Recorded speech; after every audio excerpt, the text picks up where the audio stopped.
여러분 안녕하십니까? 다음 달부터 골프장 캐디나 어린이 통학버스 기사도 고용보험에 가입해야 합니다. 국무회의에서 이 같은 내용이 담긴 고용보험법 시행령이 의결됐는데요.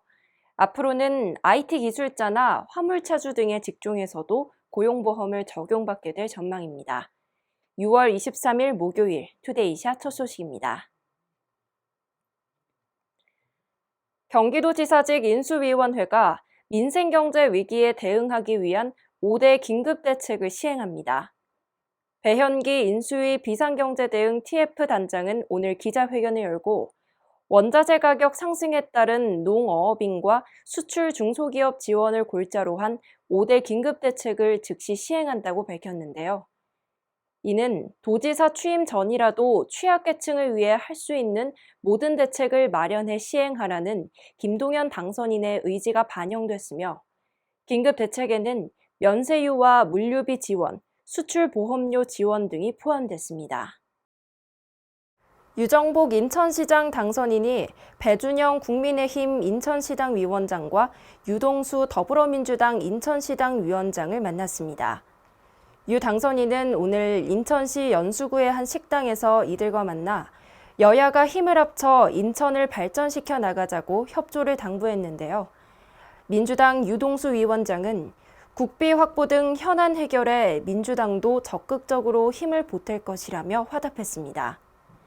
국민의힘 배준영 위원장도 민주당과 국민의힘이 힘을 합쳐 인천 시민들에게 미래 희망을 드리자고 제안했습니다. 임태희 경기도교육감 당선인이 교육감 임기 출발을 앞두고 오늘 오전 수원의 큰나래 유치원을 방문했습니다. 유아교육을 위해 힘쓰는 교직원을 격려하고 현장 의견을 청취한 임 당선인은 아이들에게 그림책을 읽어주는 등 함께 시간을 보내기도 했는데요. 임 당선인은 코로나19 상황에서도 유아의 등원이 가능했던 것은 애써주신 교직원들의 노고 덕분이라고 격려했습니다. 조선의 통치체제를 규정한 최고 성문법전인 경국대전이 국가지정 문화재 보물로 지정됩니다.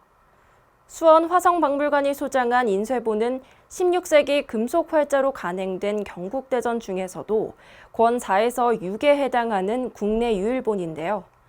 문화재청은 수원 화성박물관 소장 경국대전은 이보다 더 앞선 사례가 지금까지 확인되지 않아 희소성이 크다고 평가했습니다.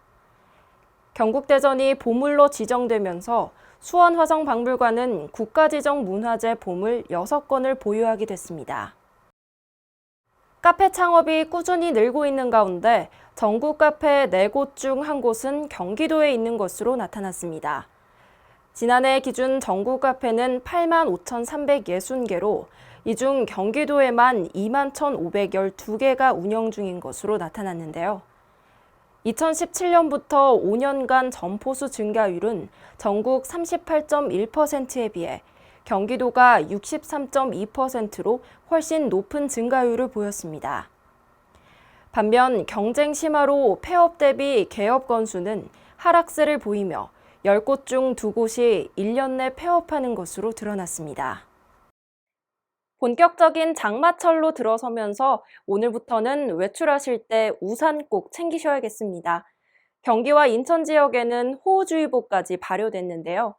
비가 오는 동안 벼락과 돌풍이 동반될 수 있어서요.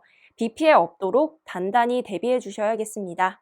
뉴스를 마칩니다. 시청해주신 여러분 고맙습니다.